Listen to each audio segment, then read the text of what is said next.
Aunque su padre había imaginado para él un brillante porvenir en el ejército, Hervé Joncourt había acabado ganándose la vida con una insólita ocupación, tan amable que, por singular ironía, traslucía un vago aire femenino. Para vivir, Hervé Joncourt compraba y vendía gusanos de seda. Cuando ser gusanos de seda consistía en ser minúsculos huevos inmóviles y aparentemente muertos. Era 1863. Hervé Joncourt tenía 34 años. Compraba y vendía gusanos de seda.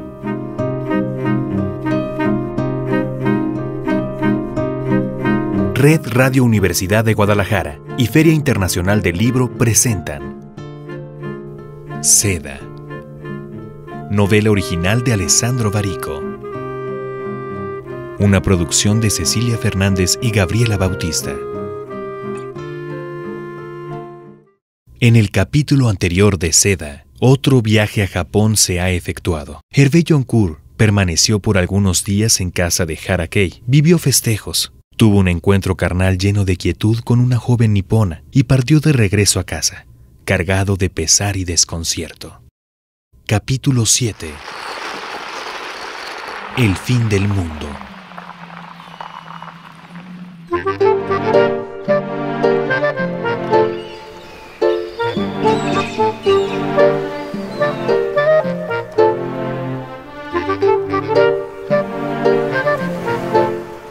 A finales de julio, Hervé Joncourt partió con su mujer hacia Niza. Se establecieron en una pequeña villa a orillas del mar. Así lo había querido Hélène, convencida de que la serenidad de un refugio apartado conseguiría apaciguar el humor melancólico que parecía haberse apoderado de su marido. Tuvo la sagacidad, por otra parte, de hacerlo pasar por un capricho personal suyo, regalando al hombre que la amaba el placer de perdonárselo.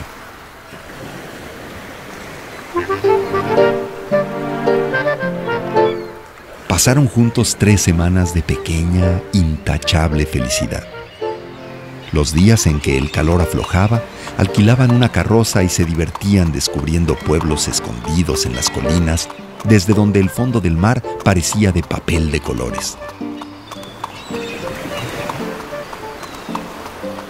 De vez en cuando se dejaban caer por la ciudad para un concierto o un encuentro mundano. Una noche aceptaron la invitación de un barón italiano que celebraba su 60º cumpleaños con una solemne cena en el Hotel Suisse. Estaban en los postres cuando Hervé Joncourt levantó la vista hacia Hélène.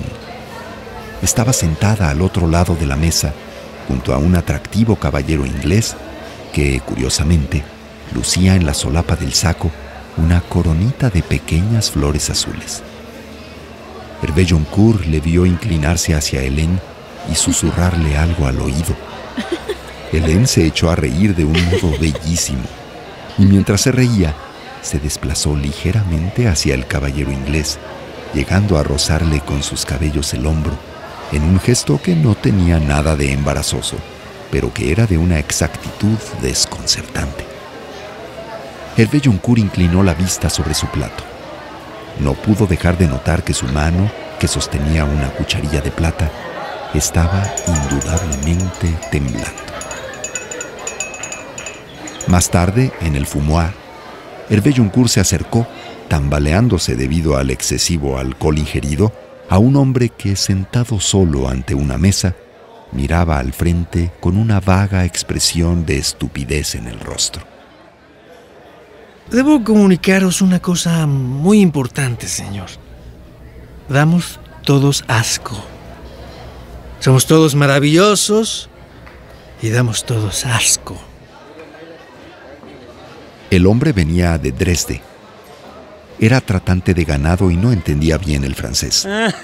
Estalló en fragorosas carcajadas, haciendo gestos afirmativos con la cabeza repetidamente, como si no pudiera contenerse. Hervé Joncourt y su mujer permanecieron en la Riviera hasta principios de septiembre. Abandonaron la pequeña villa con añoranza, puesto que habían llegado a sentir entre aquellos muros la suerte de amarse.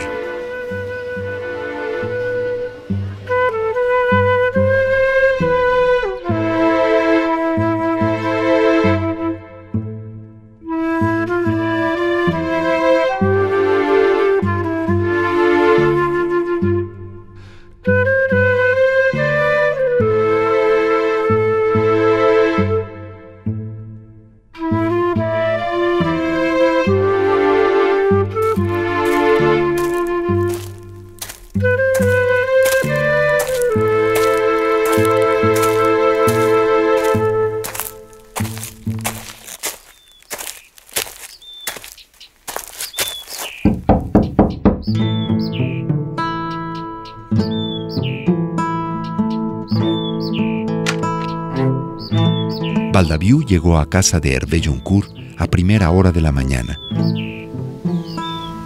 Se sentaron bajo el porche. Bueno, como parque no es nada del otro mundo.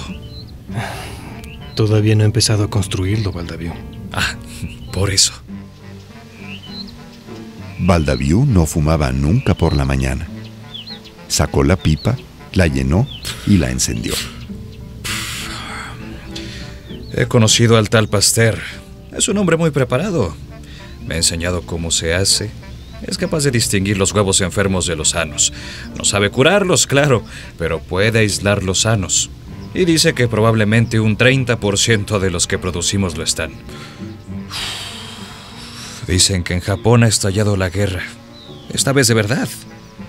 Los ingleses dan armas al gobierno, los holandeses a los rebeldes. Parece ser que están de acuerdo. Dejan que se desfoguen entre ellos y después se apoderan de todo y se lo reparten. El consulado francés se limita a mirar. Esos no hacen otra cosa que mirar. Sirven solo para mandar comunicados acerca de masacres y extranjeros degollados como corderos. ¿Hay más café? Esos dos italianos, Ferreri y el otro, esos que fueron a China el año pasado, volvieron con 15,000 onzas de huevos. Buena mercancía. La han comprado también los de Valais. Dicen que era de primera calidad. Dentro de un mes vuelven a marcharse. Nos han propuesto un buen negocio. Sus precios son decentes. 11 francos la onza. Todo cubierto por el seguro.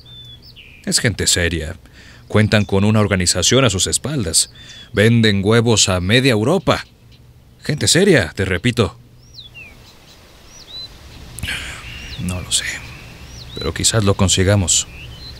Con nuestros huevos, con el trabajo de Pasteur y además lo que podamos comprar a los dos italianos, lo podríamos conseguir. En el pueblo los demás dicen que es una locura mandarte otra vez hasta allí, con todo lo que cuesta. Dicen que es demasiado arriesgado. Y en este caso tienen razón. Las otras veces era distinto. Pero ahora es difícil volver vivo de allí.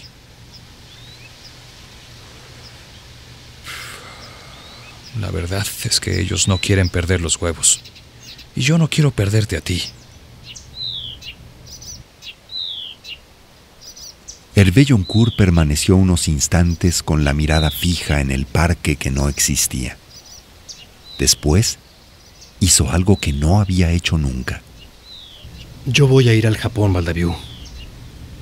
Voy a comprar esos huevos y si es necesario lo haré con mi dinero.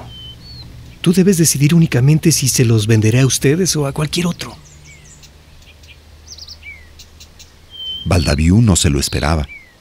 Era como ver ganar al manco en la última tacada, a 4 bandas.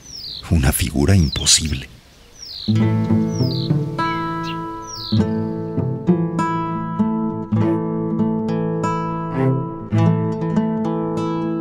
Baldaviu comunicó a los criadores de la Villieu que Pasteur no era digno de confianza, que los dos italianos habían estafado ya a media Europa, que en el Japón la guerra acabaría antes del invierno y que Santa Inés, en sueños, le había preguntado si no eran todos unos cobardes. A la única a quien no pudo mentirle fue a Hélène.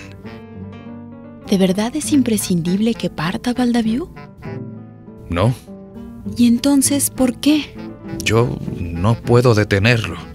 Y si él quiere ir allí, solo me queda darle una razón más para que vuelva.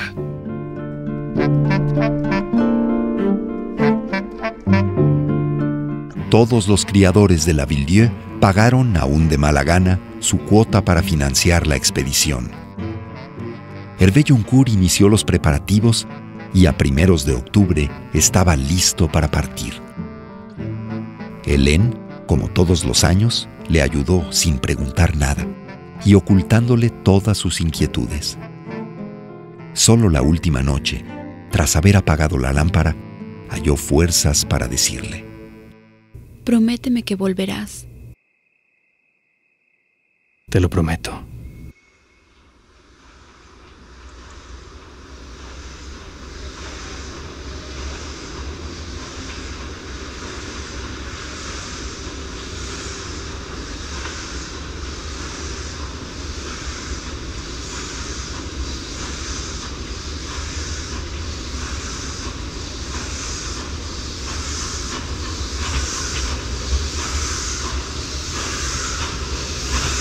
El 10 de octubre de 1864, Hervé Joncourt partió para su cuarto viaje al Japón.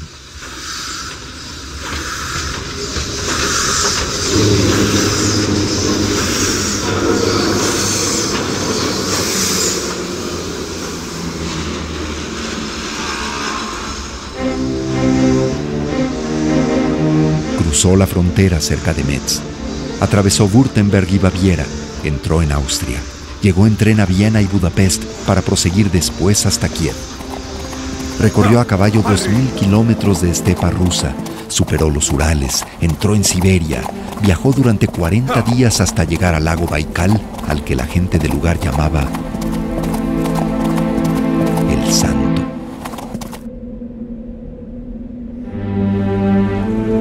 Descendió por el curso del río Amur bordeando la frontera china hasta el océano, y cuando llegó al océano se detuvo en el puerto de Sabirk durante 8 días, hasta que un barco de contrabandistas holandeses lo llevó a Cabo Teraya en la costa oeste del Japón.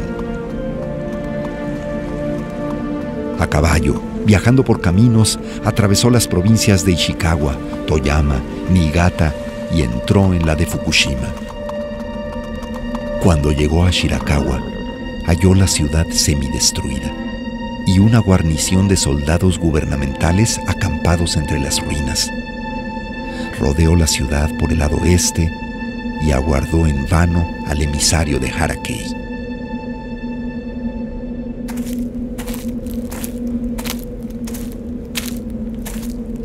Al amanecer del 6º día partió hacia las colinas en dirección norte. Contaba con un par de mapas aproximativos y lo que quedaba de sus recuerdos. Vagó durante días hasta reconocer un río, y después un bosque, y después un camino.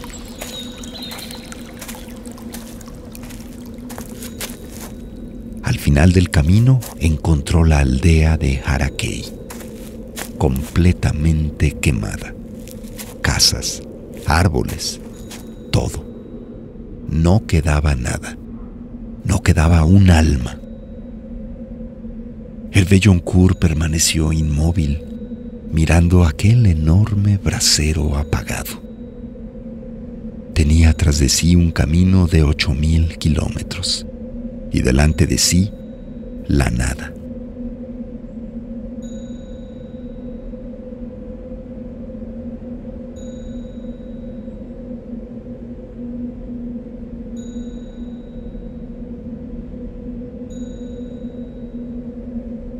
De repente vio algo que creía invisible.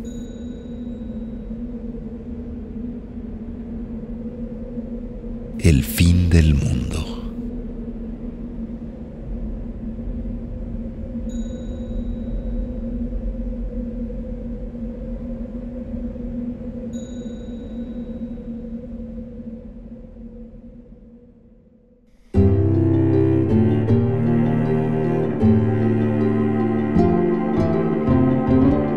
En el próximo capítulo de Seda, Hervé Joncourt conocerá en carne propia las atrocidades de la guerra. Una guerra que a él, siendo francés, no le pertenece. Seda, novela original de Alessandro Barico. Una producción de Red Radio Universidad de Guadalajara. Dirección General de Medios, Universidad de Guadalajara.